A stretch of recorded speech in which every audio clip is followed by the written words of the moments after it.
It was 7:17 a.m. on June 30th, 1908. In the remote, desolate heart of the Siberian taiga, everything was quiet. Then, the sky split open. A column of blinding blue-white fire tore through the atmosphere, followed by a shockwave that registered on seismographs over 1,000 kilometers away. An explosion equal to an estimated 15 megatons of TNT, 1,000 times more powerful than the Hiroshima bomb, had detonated over Earth. And yet, when we look for the impact crater, we find nothing. For the handful of nomadic Evenk people and settlers within range, the event was apocalyptic.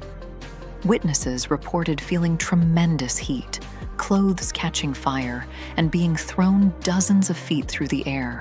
One railway engineer, over 400 miles away, halted his train, convinced it had derailed. But the most important clues came from the natural world.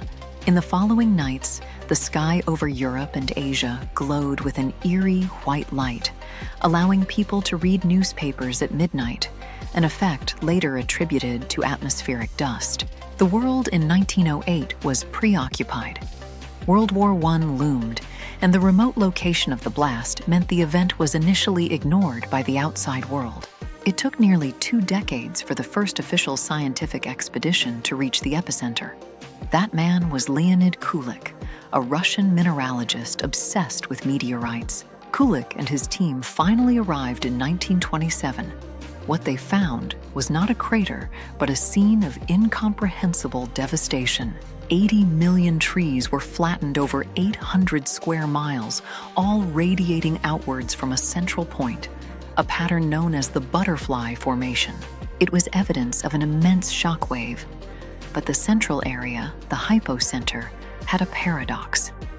The trees here were stripped of branches, but still standing upright, as if they were protected from a downward blast. The lack of a crater is the entire riddle of Tunguska. A blast of this magnitude, if it had struck the surface, would have left a crater miles wide. The only logical explanation is an airburst. The object exploded high in the atmosphere, perhaps 3 to 6 miles above the ground. The shockwave then traveled down, felling the trees, but the object itself vaporized. Kulik spent the rest of his life fruitlessly searching for meteorite fragments, certain they were buried nearby.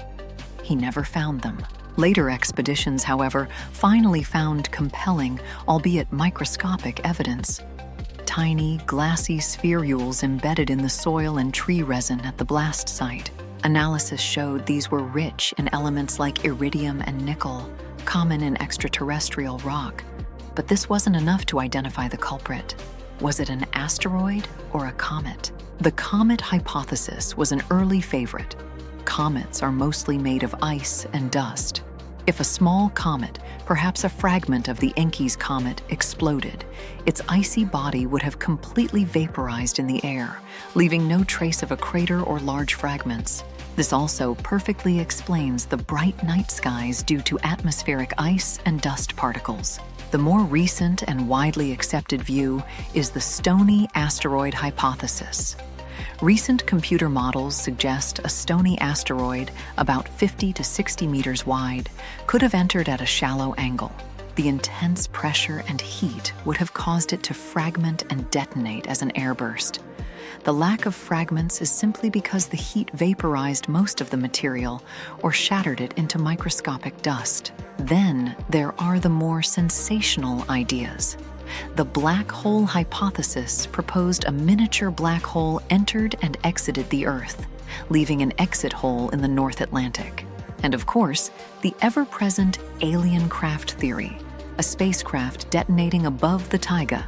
These theories, while entertaining, lack the physical evidence supporting the celestial object airburst models. Why does Tunguska matter?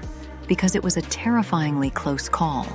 Calculations show that if the Tunguska object had arrived just 4 hours later, the Earth's rotation would have placed the impact zone directly over St. Petersburg or even New York City.